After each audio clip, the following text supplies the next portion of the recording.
और अब डर भय का कोई ये नहीं।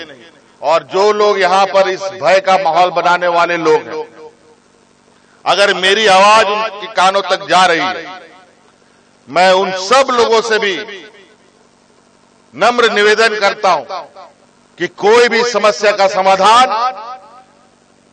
गोली बंदूक और खून खराबे से नहीं हो सकता। इस एक तस्वीर से पूरे राज्य को भरोसा दिया गया था।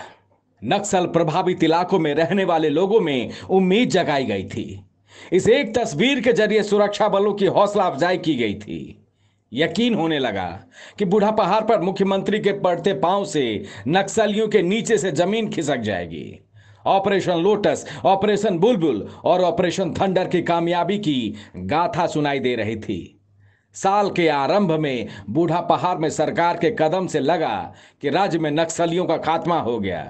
इसी साल 27 जनवरी की यह तस्वीर है, जब दुर्गम दुर्दांत बूढ़ा पहाड़ पर 22 साल बाद सरकार के कदम पड़े थे। और इस तस्वीर के बीते 6.5 महीने हुए भी नहीं थे कि लाल आतंक की गूंज फिर सुनाई देने लगी है। लाल आतंक की गवाही इस तस्वीर में 2 जवानों की शहादत दे रही है।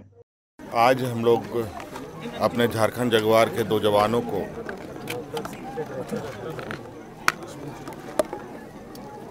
नक्सल ऑपरेशन के दौरान शहीद हो गए। और ये सरकार के लिए भी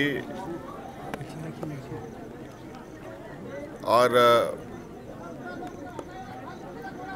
इस राज्य में नक्सली गतिविधियों पर काबू करने का जो पुरजोर प्रयास चल रहा है और बड़े तेजी से उन पर काबू भी पाया जा रहा है, आज इसी का एक परिणाम के रूप में इसको देख सकते हैं। स्वतंत्रता दिवस पर जश्न आजादी का रंग एक तरफ पूरे हिंदुस्तान में गूंज रहा था और इधर झारखंड के एक कोने में लाल आतंक ने दहशत मचा दिया। चाईबासा के टोंटो में मुठभेड़ के दौरान झारखंड जगुआर फोर्स के 2 जवान शहीद हो गए। पलामू के रहने वाले अमित कुमार और आरा बिहार के गौतम राणा शहीद हो गए। विडंबना देखिए, इन दोनों जवानों की शहादत से पहले भी चाईबासा में सीआरपीएफ 60 बटालियन के जवान प्रशांत कुमार कुंटिया भी नक्सलियों की गोली के शिकार हो गए थे। इस शहादत पर जख्म भरे भी नहीं थे कि एक सप्ताह के भीतर इसी इलाके से 2 और जवानों की शहादत की खबर आई। जवानों की शहादत की खबर उस सरकार तक भी पहुंची जिन्होंने लगभग 6 महीने पहले ही नक्सलियों के खात्मे का भरोसा पूरे झारखंड को दिया था। वाहवाही लूटी गई, झारखंड अब नक्सल मुक्त राज्य है, लेकिन ये वादे धरे के धरे रह गए। झारखंड जगुआर की कुछ समस्याएं हैं जो हमारे संज्ञान में आई है। अतिशीघ्र उसे दूर करते हुए जवानों के मनोबल को किसी भी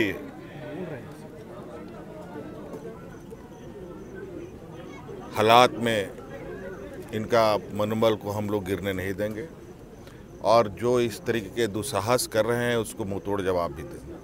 सरकार को इल्म है, जवानों की शहादत का एहसास भी है, लेकिन इस इल्म और दुख के इस बवंडर से निकलने का रास्ता क्या हो सकता है? जवानों के नाम के आगे शहीद नहीं लगे, इसे लेकर सरकार के पास अब क्या योजनाएं हैं? क्योंकि जिस तरह से झारखंड में नक्सलियों के खिलाफ कई ऑपरेशन चलाए गए, उसकी कामयाबी ये तो कतई नहीं हो सकती। हाँ, सरकार के हाथ में अगर कुछ है तो एक सशक्त नीति जिसके जरिए नक्सलियों पर बड़े चोट करने होंगे। शहादत का बदला ऐसे लेना होगा कि किसी जवान पर बंदूक तानने में भी ये नक्सली कांप जाए।